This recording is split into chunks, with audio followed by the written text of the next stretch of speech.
buscar el balance entre ser y servir, porque yo creo que he dedicado gran parte de mi vida a servir, pero no para mí. Y yo creo que llegó el momento donde, pues pucha, si yo no estoy bien, los demás no van a estar bien. Entonces, si yo me dedico a ser un servidor o a un ayudador y todo el mundo le come la energía, pero yo no tengo la mía, en algún momento me va a caer, en algún momento me va a dar un mareíto de acá.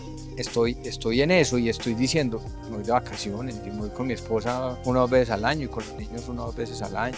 Y ahorita lo decías en tu presentación, soy un enamorado del propósito, del por qué y el para qué hacemos las cosas. Cuando alguien dice, tenemos que hablar, es como si lanzara una bomba. Todo alrededor explota, nos desintegramos, pensamos que algo está mal. Pero si entendiéramos el poder medicinal de una conversación, sabríamos que hablar es urgente. Tenemos que hablar de la tristeza como hablamos de la alegría. Tenemos que hablar de la depresión con soltura y sin vendas. Tenemos que hablar de lo que nos va triturando en silencio. Tenemos que hablar del fracaso sin vergüenza alguna. Hablando, tus miedos se parecen a los míos y se hacen más pequeños. Tenemos que hablar porque cuando alguien lo hace, jala el nudito que todos llevamos por dentro y lo desamarra. Tenemos que hablar para acercarnos al corazón ajeno, para ablandar el nuestro, para hacer puentes y no islas, para que, aun cuando no la veamos, sepamos que la esperanza está cerca, porque cuando alguien dice tenemos que hablar, no está lanzando una bomba, nos está prestando un lugar en el mundo para refugiarnos del bombardeo. Soy Daniel Restrepo y esto es Tenemos que hablar, un podcast sobre salud mental alrededor del emprendimiento, historias de vida y herramientas útiles para atravesar las emociones. Bienvenidos. Hola a todos, ¿cómo están? De nuevo aquí en un nuevo episodio de Tenemos que hablar. Como saben, nuestro propósito es generar conversaciones en torno a la salud mental, el emprendimiento. Y tenemos un amigo muy importante de entre los jóvenes empresarios de 40 años, ahorita nos contamos un poquito de eso, más influyentes de la ciudad y pues un crack en todo sentido de la palabra, Juan Aramburo, bienvenido. Mil gracias, Dani. Gracias por invitarme a este espacio. Juan, bueno, empecemos por la base, contarnos un poquito de ti. Mentiras, voy a hacerte una pregunta para romper el hielo, que no, esa es sorpresa. Te han dicho, tenemos que hablar. Sí, Y, eso da un poquito de miedo porque es que genera un poquitico de ansiedad. Tenemos que hablar, es que para afuera. viene bomba. Ya has dicho, tenemos que hablar. Sí, también. ¿Y qué? ¿Cómo cambia la dinámica ahí?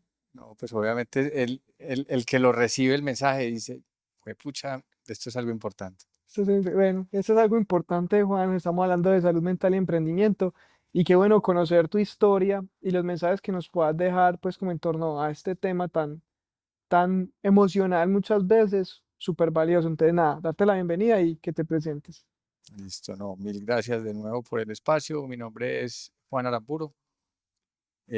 Yo soy un emprendedor de la ciudad de Medellín. Soy papá de 3, aunque digamos que solamente una es hija mía, los otros son hijos de otro papá. Me volví a casar y, y digamos que soy un enamorado de la ciudad, soy un enamorado del emprendimiento y ahorita lo decías en tu presentación, soy un enamorado del propósito, del por qué y el para qué hacemos las cosas. Y actualmente, digamos que me dedico a liderar una compañía que se llama Dream. Desarrollamos realidades irreverentes y memorables, es lo que quiere decir Dream, como soñar pero mal escrito o soñar diferente, que es una desarrolladora de proyectos irreverentes y memorables, de proyectos de hospitalidad, digamos que entre muchas otras cosas que hago en el día a día. ¿Oíste? Y pues ese tema de construir, de construcción, es muy teso, pero vámonos para la esencia de la empresa Dream, y jamás ese nombre no sabía lo que significaba.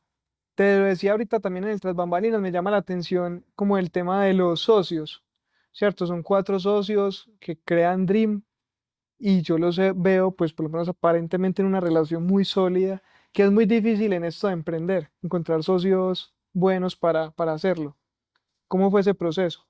A ver, primero yo trabajé como 8 años en una multinacional y le estuve dando la vuelta a Latinoamérica, Argentina, Chile, Panamá, Bogotá. em, y mi papá me dice, yo ya me quiero como retirar, quiero que vengas a acompañarme, pero no tengo como pagarte lo que te ganas allá. Y yo le dije, Dale tranquilo que yo también ya me quiero ir. No es que la haya pasado mal en esta compañía, sino que Ya estás yo tengo un cansado. espíritu de emprendedor. y lo que estaba haciendo una escuela que le agradezco mucho a la vida que me haya puesto ese trabajo. Entonces llego a trabajar con él em, y empezamos en el 2012, unos años difíciles porque él estaba cerrando la empresa, entonces no tenía un pipeline, no tenía digamos que unos proyectos en futuro y empezamos como a crear y demás, pero sí tenía un buen nombre. Mi papá gerenció, digamos que el desarrollo de muchos centros comerciales, de los primeros de esta ciudad, Unicentro, El Tesoro, San Diego, etcétera. Y, y los primeros 2 años yo creo que no salía nada, no salía nada, todos los ahorros ya iban para cero, los que yo había traído. Y de pronto en el 2014 empezó a salir el sol, que yo digo que para el emprendedor es muy difícil porque es que el emprendedor es el que está dispuesto a tener una vida más sencilla que un empleado que cobra el sueldo cada 15 días, pero apostándole a que de pronto sí le llegue ese billete de la lotería. Eso es lo que yo pensaba, porque sale un proyecto grande y uno gana plata. Ahora digo que yo creo que los emprendedores somos más de propósito que de dinero, pero entonces digamos que empecé a crecer 2014, 2015, 2016, un montón de proyectos y ya no quería crecer la empresa eh, porque yo soy, digamos que más o menos ambidiestro en el sentido de que soy matemático racional, pero también creativo, pero soy un pésimo administrador, pésimo. Entonces yo, eh, digamos que a punta de multas y sanciones de la vida, yo me iba a quebrar. Ay, Entonces, pucha. entonces yo dije, pucha, estamos haciendo de todo y yo no tengo esto en control y mi papá ya estaba pues muy jubilado, sigue muy jubilado. Entonces yo lo que necesito es encontrar gente con quien compartir los proyectos. Entonces ahí aparece primero David Luján, que tenía una compañía que se llamaba LJN, y me dice, yo tengo capacidad, tengo tiempo, soy ordenado y soy capaz de ejecutar. Y le dije, hagamos en conjunto Jardines Llano Grande, mitad y mitad, mitad del trabajo, mitad de la responsabilidad, mitad de los honorarios. Y luego llega una niña a mi oficina que me presentan, Paulina Villa, hoy mi socia, eh, que trabajaba en Capital, los estaba saliendo de Capital, y me dice, y yo le dije, Paulina, la quiero contratar, y me dijo, yo no me quiero venir de empleada, para eso me quedo en Capital. Capital es 50 veces más grande que tu empresa. Yo quiero ser socia de una empresa. Y le dije, montemos una empresa. Entonces montamos Predium entre Paulina y, digamos que mi sociedad o la sociedad con mi papá. Y con Pauli hicimos, entre otros proyectos, el Hotel Click Clack y el Hotel El Cielo.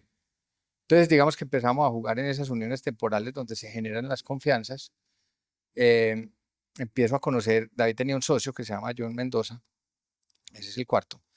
eh, y, y empezamos como a jugar de memoria, como los equipos de fútbol. Y te corrijo una cosa, somos 5 socios, Ah, sí. porque el quinto es mi papá.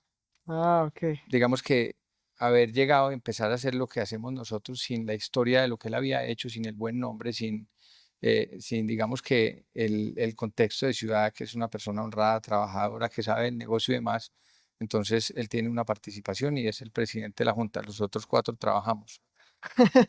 Y, Súper. y nos ha ido supremamente bien porque hay confianza y hay roles. O sea, no hacemos lo mismo.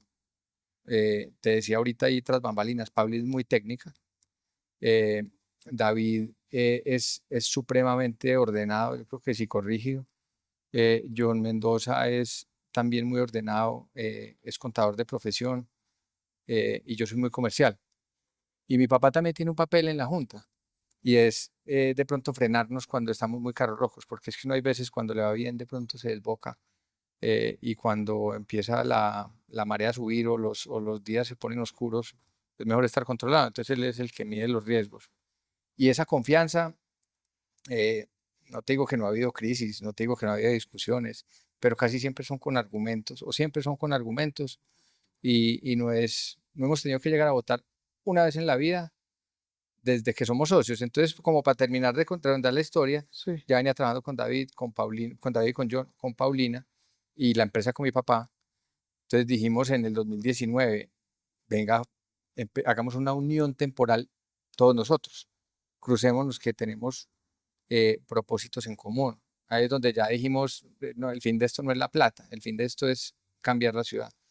Eh, y, y en marzo del 2020 nace Dream, eh, con un taller Marzo del creativo. 2020, Sí, buena época. está 1 de marzo del 2020, nace Dream y entonces decimos, venga, entonces los empleados, pasémoslos para acá, porque no era, digamos que una fusión de NIT, sino un nuevo NIT, y pasémoslos todos para acá. Entonces empezamos, no hay quién, no vamos a sacar ninguno, así hayan roles duplicados, miremos a ver qué ponemos a hacer al que nos sobre, si tenemos a alguien doble en contabilidad, doble en lo que sea.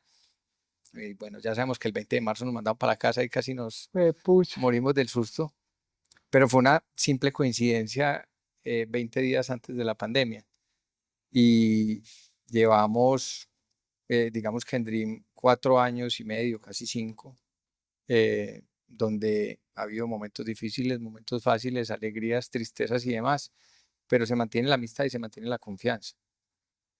Incluso dos de los 5 socios ya no están en Dream, sino que están en Stay Group, que es la operadora de los proyectos de nosotros. Pero todos los jueves, de 10 de la mañana a 2 de la tarde, estamos los 4 socios y cuenta uno lo que va bien, lo que va mal, lo que va regular, qué necesita ayuda, qué ayuda ofrece al otro, aunque sean roles distintos. Y, y yo creo que es un matrimonio para toda la vida, que eso es muy difícil encontrar. Por eso te preguntaba, me llama mucho la atención eso, porque hemos hablado pues con varios emprendedores a quien tenemos que hablar y uno de los temas como que más genera fricción, ansiedad, rabia, bueno, muchas emociones que también las planteabas ahorita, pues es el tema de socios, porque hay peleas, hay roces, dificultades, y también me lo dijiste internamente, a veces en los momentos buenos pues es muy fácil ser socio, pero en los no tan buenos pues ahí es donde es más complejo. ¿Cómo, pues como, obviamente no hay una fórmula mágica, pero qué consideras que ha sido como ese secreto de que los socios, independientemente de las dificultades o discusiones que se den, pues mantengan como esa armonía hoy por hoy? Yo creo que la comunicación, eh, a ver, los 4 que más trabajamos ahí tiempo completo, pues igual que ustedes, somos humanos. Entonces tenemos momentos altos y momentos bajos. Entonces de pronto hay uno que está en un momento oscuro de ansiedad y demás y levanta las alarmas y demás. Entonces no es que los demás se tengan que arriesgar, sino que venga, el problema hay veces uno lo hace más grande en la mente de lo que es real. Venga que tenemos controlado esto por acá, venga que por acá. Entonces digamos que nos balanceamos y tener la tranquilidad para decir en la mesa, tengo miedo por esto. A la gente cree que uno no puede decir eso porque es vulnerable, pero nos da miedo. Uno debería ser capaz de decirle a su pareja, a su socio, a sus hijos, pues pucha, me preocupa lo que está pasando y anticiparse al problema. Entonces esa comunicación ha sido buena. Sin embargo, hemos tenido ayudas. Por ejemplo, este año tuvimos a Álvaro González Alorda, de coach, Súper. digamos que de las 2 empresas, de los grupos de liderazgo, pero el rol principal de él era que se nos estaba olvidando jugar de memoria y que volviéramos a jugar de memoria, eh, que, que volviéramos digamos que a fortalecer esa amistad que teníamos en el principio y lo logró. Álvaro hizo un trabajo espectacular con el programa de autodesarrollo y yo creo que eso nos ha servido. Juan, pues para seguir como en la conversación, un tema muy importante me parece, bueno, ahorita lo mencionamos que crearon la empresa en pandemia, pero digamos, ustedes se dedican a un tema, pues que hay muchos factores que pueden poner en riesgo un proyecto y a su vez ustedes tienen que levantar inversionistas y pues para seguir también como con los hallazgos que hemos encontrado con los emprendedores, el tema de inversión también genera estrés tanto desde el momento en que necesito el capital para desarrollar un proyecto como rendirle cuentas pues a sus inversionistas. Contanos esas experiencias con relación a los inversionistas. A ver, yo creo que un dato importante es que el inversionista, digamos que no es simplemente alguien que está poniendo dinero, es alguien que está poniendo dinero, conocimiento, su tiempo. Entonces se vuelven amigos. Y se vuelven amigos es que sabemos de la vida de ellos, ellos saben de la de nosotros, salimos a tomar un trago, hemos paseado con algunos de ellos, algunos son amigos de mis papás o los volvemos amigos de mis papás, entonces digamos que se estrechan esos lazos porque estamos manejando la plata que ellos están cuidando para las generaciones futuras, entonces es una responsabilidad. Eh, un dato también relevante es que más o menos el 70% de nuestros inversionistas son los mismos. O sea, yo saco un proyecto o Dream saca un proyecto y nosotros antes de contarle al mundo por Instagram o por cualquier cosa, sentamos a los que llamamos los Dreamers, que los Dreamers yo creo que no llegan a ser 100 y el Pareto no llegan a ser 25. Entonces los sentamos, los invitamos a almorzar, les contamos, eh, los invitamos de socios o sea, en proyectos asociativos, saben los riesgos que están corriendo. Pero además, digamos que un aprendizaje de cuando empecé con mi papá, que estábamos haciendo el Tesoro y la mayorista, una de las torres, es los proyectos tienen que manejarse como empresas, entonces tienen que tener juntas directivas todos los meses. En este caso se llaman comités fiduciarios. Y en esos comités fiduciarios uno tiene que contarle al socio la verdad, tengo un riesgo, pues pucha, aquí de hoy, el dólar se nos pasó de 4.000 a 4.500 hace un mes y estamos dotando 300, 400 habitaciones, eso le pega. Pero por el otro lado, la tarifa de los hoteles la tenemos en dólares, entonces tenemos un upside que compensa. Entonces, desde que tengas una muy buena comunicación, la relación va a ser buena. Si te escondes en el problema y te quedas callado y esperas a que de pronto el universo te lo solucione y no te lo soluciona, vas a sacar como un pendejo con tus inversiones y se vas a perder la La confianza. confianza. Importante esa palabra confianza. No todas son pues como color de rosa, proyectos que no hayan salido como con las expectativas que ustedes tenían y por diferentes razones no funcionaron como lo han manejado. A ver, eh, mi papá me dijo una vez una frase cuando nos pasó el primero de esos y me dijo, todos los hijos se hacen igual, pero salen distintos. Entonces, que uno mitigue los riesgos, que uno haga su matriz de riesgos y demás, no necesariamente hace que el proyecto sea exitoso. Uno trata de tener las variables en control, pero hay muchas que no. Entonces, el primer proyecto que no me funcionó fue uno de los proyectos, fue uno de los primeros proyectos que hicimos, que se llama Parque La Reserva o La Reserva detrás de Indiana. Todos los fundamentales correctos. Venía una superdensificación para el para el Alto de las Palmas. Indiana ya había madurado. Lo precomercializamos y estábamos al 90% el día que abríamos las puertas. Pero no funcionó. Y no funcionó porque a la gente, porque hubo un retorno que no nos aprobaron. En su momento ya está hecho, 7 años después, ¿no? El retorno que queda en la puerta de la reserva. Sí. Porque la gente tenía que ir hasta la escuela de ingeniería de Antioquia y volverse. Entonces ya la conveniencia es, pues, Ah, pucha, ya. yo compro el pan en Llano Grande, ¿cierto? Eh, pero sentamos ahí a los inversionistas muy horrible porque teníamos la cartera alta de las rentas. Era propiedad única, o sea, era un edificio de renta, gracias a Dios.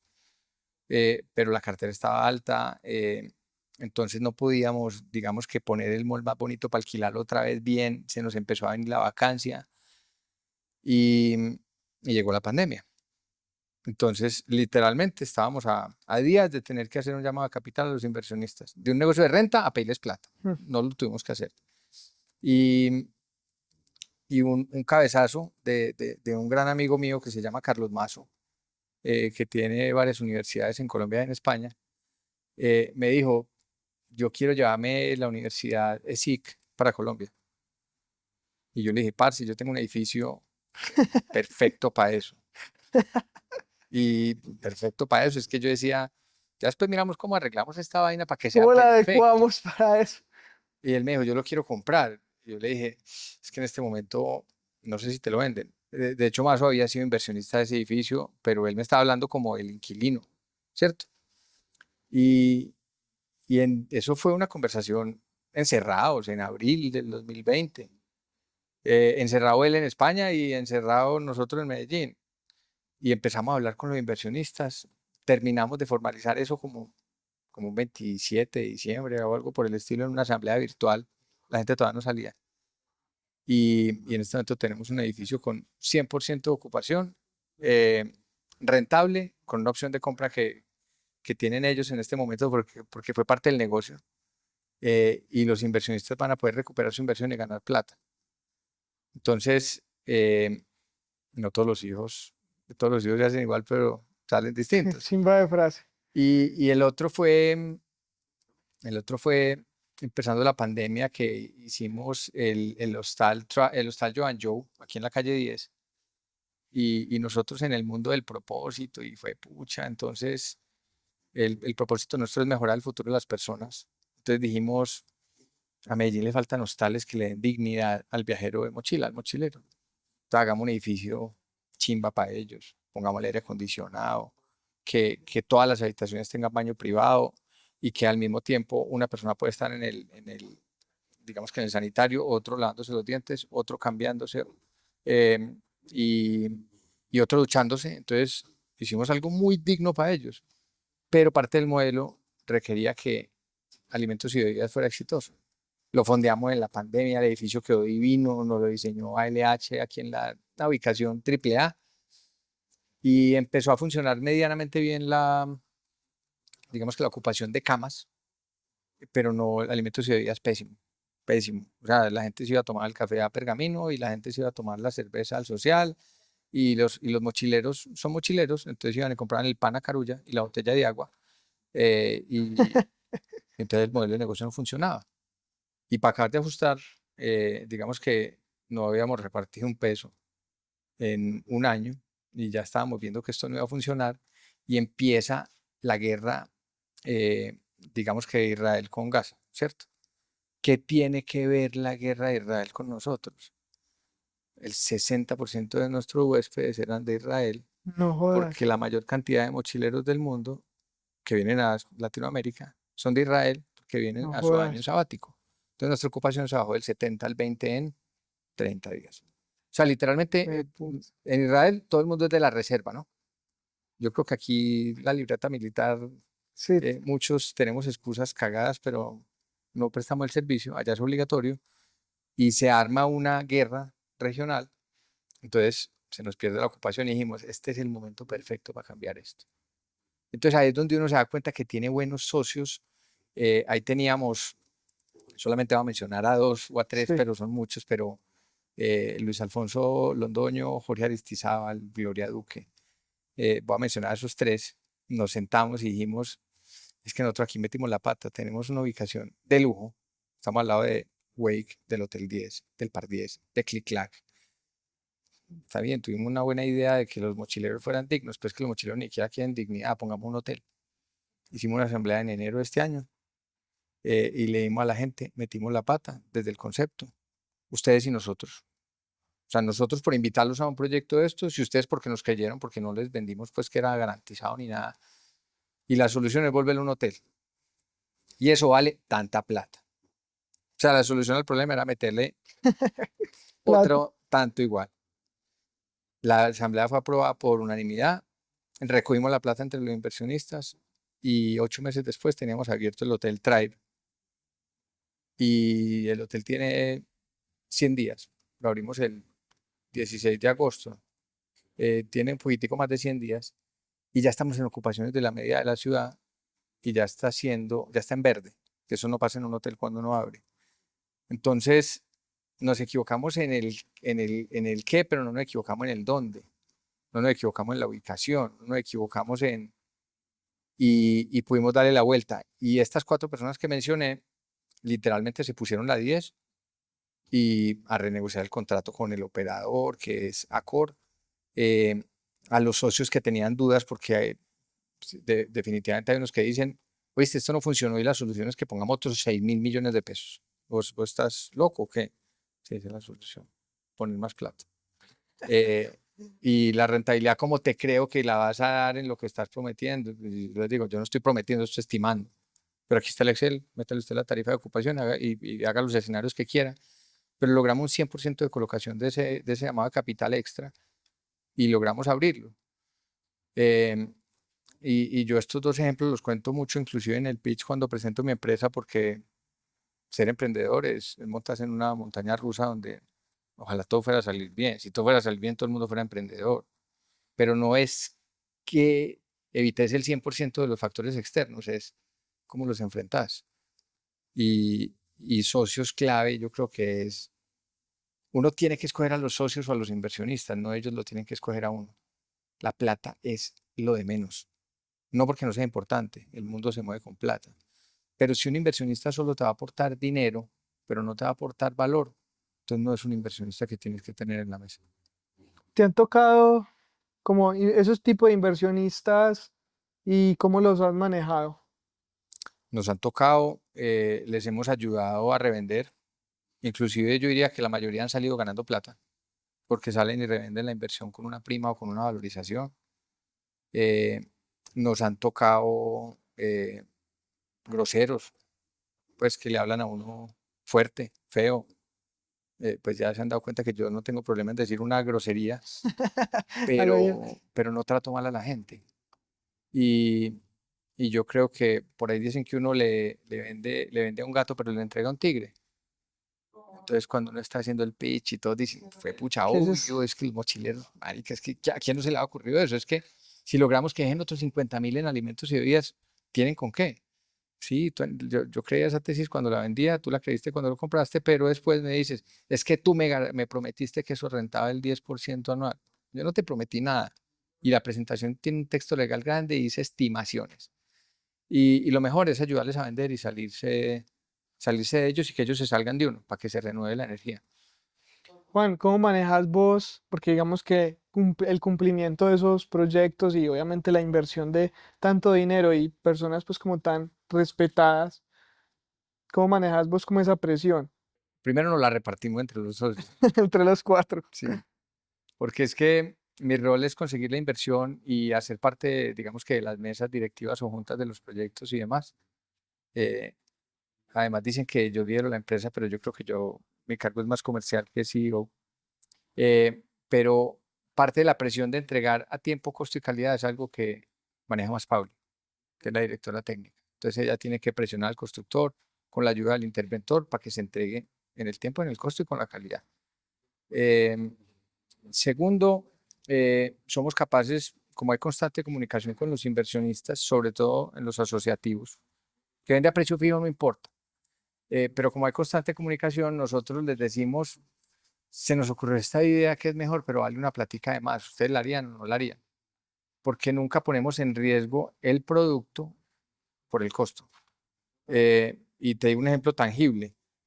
En Wake el Tesoro, que lo abriremos el año entrante, unas zonas comunes que iban a ser buenas, de hecho iban a ser de las mejores de la ciudad, nos encontramos una manera para que fueran de las mejores del mundo y eso requería una inversión adicional. Nos sentamos con los inversionistas y les dijimos, es probable que esto requiera una llamada capital, es probable que aparentemente se nos baje la tiro el cash on cash en el corto plazo, pero es probable que seamos el mejor hotel de wellness de Sudamérica y que esto nos permita subir tarifa y, y hágale. Entonces, primero, compartimos la responsabilidad con el inversionista. Entonces, ya ahí el problema es de todos, no es de uno. Y segundo, porque es que eso suena muy poético, pero igual uno como emprendedor la pasa mal. Entonces, yo hablo del caso mío. Yo tengo varios coach con quien comparto, digamos que el detalle de lo que me abruma. Álvaro fue el último coach que tuve y creo que seguiré con él, Álvaro González.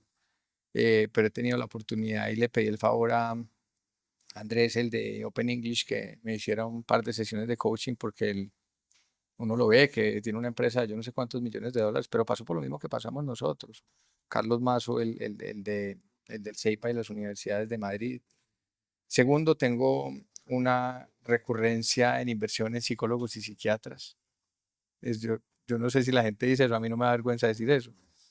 Entonces, al principio de año estuve con una neuropsicóloga haciéndome digamos, eso no es un tratamiento, sino una evaluación, Sí. porque yo creo que tengo una cosa que se llama neurodiversidad, una condición, y quería saber si eso era parecido al autismo y si es parecido, pero ¿Qué es? ¿Qué es la neurodiversidad? Esa es, condición. es parte del espectro del autismo. Entonces, digamos que es eso que te decía ahorita de la capacidad de ser ambidiestro con te digo lo que salió ahí, pero no, inclusive se siente raro, pues porque no estoy hablando con mi alter ego, pues, pero unas capacidades matemáticas sorprendentes, pero también creativas al tiempo, pero un desorden el hijo de puta.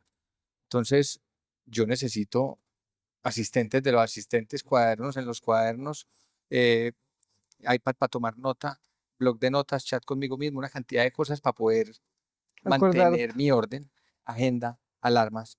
eh, pero lo que yo quería saber no era si estaba loco, porque yo no tengo ninguna duda de que sí. Lo que yo quería saber es cómo potenciar mis talentos y de pronto entender a mejorar mis oportunidades. Eh, Ahí voy con el orden, pero yo creo que el mundo en parte es de los locos, porque ahí es donde salen esas ideas que cambian ciudades, personas y demás. Y en momentos de alta ansiedad, que también me ha pasado, Isa, que es mi psiquiatra, digo que es mi amiga, le digo, Isa, necesito algo para la ansiedad. Y si me toca tomarme una pastillita diaria, me tomo una pastillita diaria. Y después le digo, Isa, estoy listo para dejarla, porque no quiero depender pues como de una droga psiquiátrica. Tipo, no tenés pues problema en eso. No, pero eso hace bien. Y parte de lo que aprendimos con Álvaro, que él hablaba de las 5 Ds, yo digo que esto le sirve a todas las personas, pero un emprendedor más es eh, dormir bien. Entonces, asegurémonos todos que dormimos 8 horas diarias, eso es lo más importante del ser humano. Es que yo me levanto a las 5 y me acuesto a las 11 porque soy un emprendedor el berraco. Ah, pues probablemente te va mejor empezando a las 7 y trabajando hasta las 5, pero tenés foco esas horas. Entonces, la dormida es clave. Segundo, la alimentación. Ujú. Una alimentación saludable. Entonces, hay gente que le dan esos atracones cuando está estresado y sale y se come eh, el combo de McDonald's agrandado y no sé qué, y lo que le está metiendo es una cantidad de ingredientes procesados al cuerpo que no. Tercero, el deporte.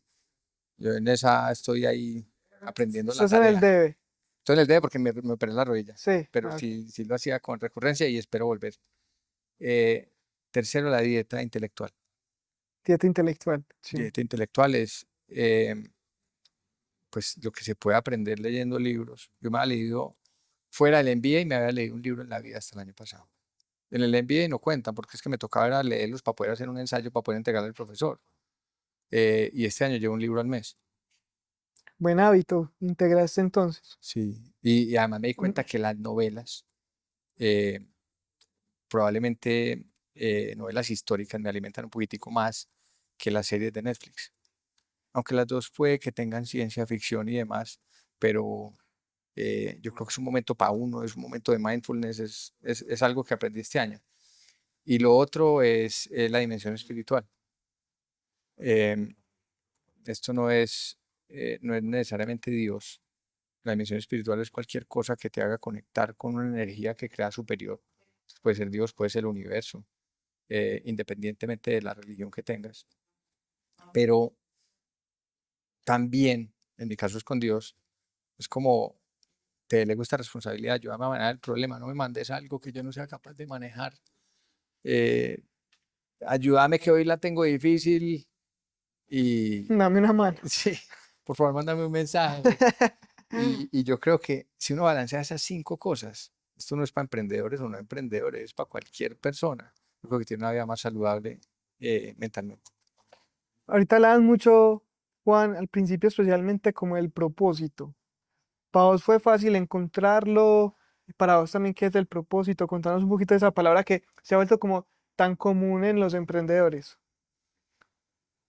Yo en el 2015 me fui a hacer un curso en un instituto en San Francisco que se llama Hive, que era para encontrar el propósito. 3 días metido allá escribiendo, eh, una cosa que yo le iba a hacer como para parchar con Carlos Mazo, que es uno de mis mejores amigos, y le dije, mira este curso tan bacano, vámonos los dos para allá en San Francisco. Y eh, entonces eso se vuelve como medio paseo, medio estudio. Pero literalmente estuvimos encerrados 3 días, él por un lado, yo por el otro, ni rumbeamos. Eh, yo salía por la noche y le decía, marica, yo lloré todo el día con una gente que ni conocía allá. Y él me decía, yo también. Y al final salí con mi propósito escrito, y digamos que entendí un poquitico como para qué nací. Y mi propósito hasta hoy, yo creo que el propósito es dinámico, es ayudar a las personas a soñar y a que cumplan sus sueños.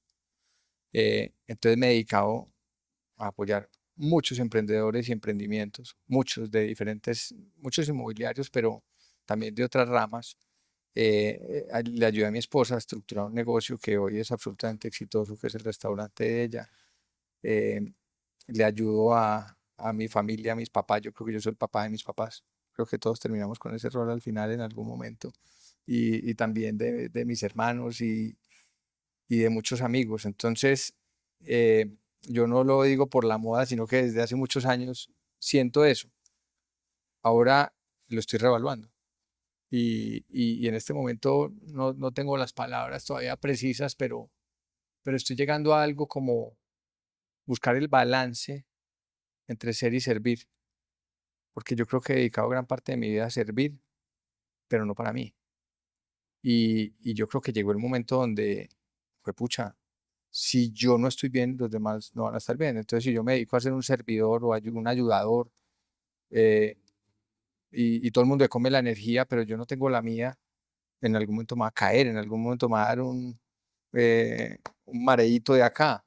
Entonces, estoy en eso y estoy diciendo, me voy de vacaciones y me voy con mi esposa una o dos veces al año y con los niños una o dos veces al año. Y hoy no voy a trabajar por la tarde, me voy a dedicar a leer o me voy a encerrar en el carro 10 minutos a hacer una meditación, para mí. Y yo creo que eso estaba visto desde mi punto de vista como egoísmo, pensar en mí, pero pues me demoré 43 años para entender que no, tengo que pensar en mí para poder estar bien con los niños, con los papás, con los socios y demás. Para vos, como cuáles son las características que debería tener como un mindset emprendedor, como cuál sería como esa mentalidad que vos ves como, ahorita por ejemplo decías, no, es que si trabajo a levantar más temprano y ahí hiciste como cara como que, pero como, ¿qué mentalidad debería tener un emprendedor para vos? De esos que vos decís, voy a apostar por este porque tiene ciertas características. Yo creo que primero es una persona que tiene que tener resiliencia. Entonces, y resiliencia es la capacidad de pararse si se cae. Porque un emprendedor, no tengo datos estadísticos, pero yo diría que el 99.9% de los emprendedores exitosos en el mundo se han caído antes de ser exitosos. Eh, Segundo, tiene que ser honesto. Honesto consigo mismo, honesto con sus inversionistas y honesto con lo que está tratando de hacer. Em, Tercero, yo creo que tiene que entender el por qué. Y ese es el mismo propósito, porque si su por qué es hacer plata, entonces ¿por qué no se vuelve mafioso que llega más rápido, cierto?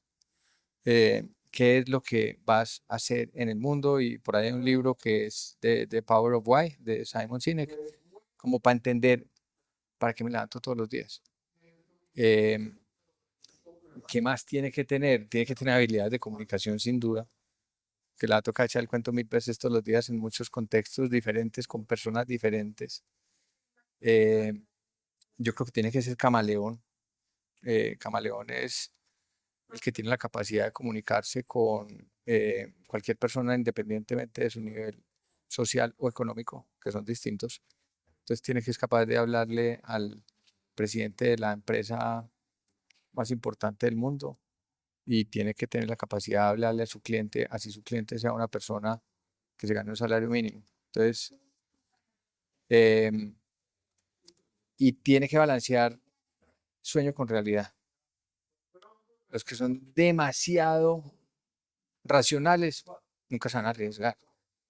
Entonces simplemente van a ser unos empresarios que crecen a dígito sencillo, bacano. Hago edificioscuadrados.com. Lo más loco que hizo fue ponerle el .com. Pero hay otros que son demasiado locos y en cada negocio apuestan la vida. Literalmente apuestan la vida es que ponen y empeñan la casa para poderle meter a esto. Entonces yo creo que el sano balance entre el sueño y la realidad es lo que hace un emprendedor exitoso. Ya para ir cerrando, Juan, y agradecerte todos esos mensajes. Ahorita hablaste pues de la vulnerabilidad. Contanos un poquito, pues porque hoy en día normalmente un hombre y emprendedor pues estamos como rompiendo esos tabúes de mostrarnos vulnerables. ¿Cómo es Juan en ese sentido y si se muestra vulnerable con sus socios. Ahorita en medio nos contabas también que sí, pero contanos cómo es ese ejercicio, porque a muchos dicen, ¿cómo le va a decir un inversionista que tengo miedo? ¿Cómo le va a decir un inversionista que no me siento bien o a un socio que no me siento bien, sabiendo que está en juego su capital también? ¿Cómo manejas eso de mostrarte o no vulnerable? Yo creo que me demoré muchos años para llegar allá, porque antes yo decía, tengo que llegar con los 5 porqués, tengo que llegar con la respuesta. Vamos a hacer esto, ¿por qué? Por tal cosa, ¿por qué? Listo. Yo decía, yo no estoy preparado para que me hagan la pregunta que sea, pero fue pucha, hay que llegar tirando un chiste, así no hayas dormido. Hay que echarse gotica en los ojos para que no le vean la desvelada o cremita de ojeras para que la gente crea que está todo bien. Y siempre que le preguntan a uno, uno dice, demasiado bien. No sé si les suena conocido, Sí, sí, pero claro. ¿cómo vas? Demasiado Bien, bien. súper bien, todo bien. Imposible mejor. Y entonces le dicen a uno una frase así. Y yo dije, fue pucha, yo creo que este es el primer año donde uno habla con mucha gente que todo el mundo dice, qué año tan difícil. Está duro, está duro. Y no pasa nada, porque es que todos estamos viviendo el mismo presidente de la República, porque todos estamos viviendo eh, una cantidad de factores externos que tienen la inversión frenada, el consumo frenado, las altas tasas, es un mal de todos.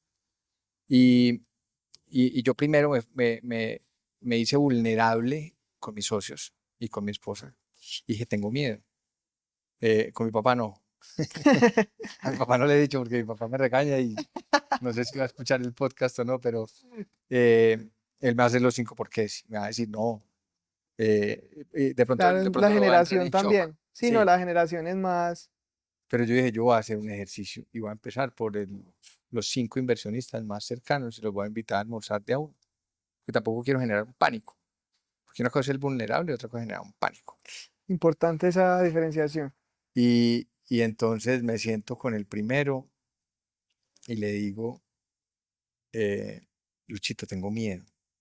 Me dice, ¿qué? De todo, del país, del turismo, de, no sé, del dólar, del presidente, que se reelija este man, que saque la constituyente, es que nos quebramos todos y nos toca salir a empezar otra vez la vida en Estados Unidos o en España, como le tocó a millones de venezolanos, ¿cierto?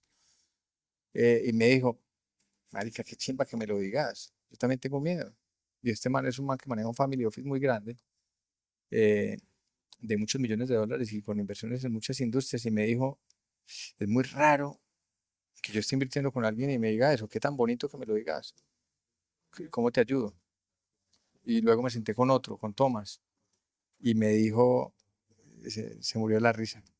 Yo estaba empelotándome literalmente, porque es que contarle la vulnerabilidad a un Total. inversionista que está poniendo plata es empelotarse y eso puede tener el riesgo de que él diga paro de invertir. Claro, pues te preguntaba. Y me dice este man, me dice Tomás, estábamos allí en Las Palmas en un sitio donde venden pan de bonos ahí por la Cola del Sol, eh, con un inversionista muy grande. Y me dice, ¿vos crees que yo construí lo que construí fácil? ¿O querés que te cuente el día que empeñé mi casa? ¿O querés que te cuente el día que me tocó echar a la mitad de los empleados en una tarde? ¿O querés que te cuente qué? Eh, la segunda pregunta que me hizo fue, ¿cómo te puedo ayudar? ¿Cómo te puedo ayudar? Entonces, yo creo que uno, obviamente si uno cada 8 días les dice tengo miedo, pues obviamente la gente no va a volver con uno, pero cuando realmente hay un susto como el de este año, riesgo país político, económico, cuéntele la verdad, porque es que la gente que está invirtiendo con ustedes son sus amigos, sus socios, y ahí te vas a dar cuenta eh, con quién estás de novio para ver si te casas. Para si te casas. Si te sale uno y te dice, uy, ¿cómo así? ¿Qué es eso? Peligrosísimo. Entonces yo más bien paro de invertir y genera un pánico económico con los demás y empieza a armar un chisme. Esa es la persona que deberías de tener en la cama. Porque no hay diferencia con un inversionista. Estás compartiendo tus sueños Claro, es un y matrimonio. es un matrimonio. Y, y luego hicimos el ejercicio en una junta y luego lo hicimos en una asamblea y fue pucha. Mucha gente está así, pero le da miedo decirlo.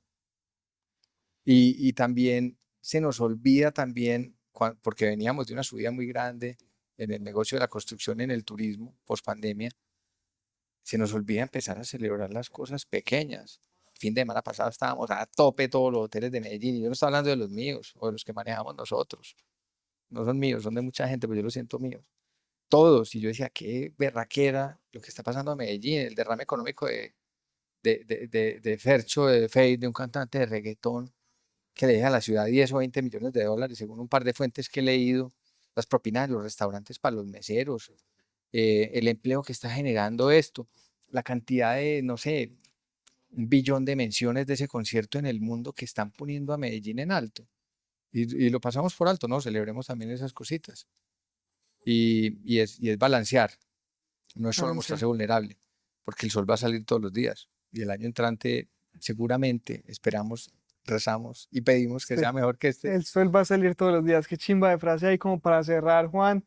Te agradezco mucho que hayas estado aquí en Tenemos que hablar, que hayas compartido tu historia y por todos esos mensajes que nos dejaste. Muchas gracias. Gracias a vos, Dani. Me alargué un poquitico, pero Estuvo excelente. editen lo que quieran. No, no, no, eso va full completo. Mil Muchas gracias. gracias.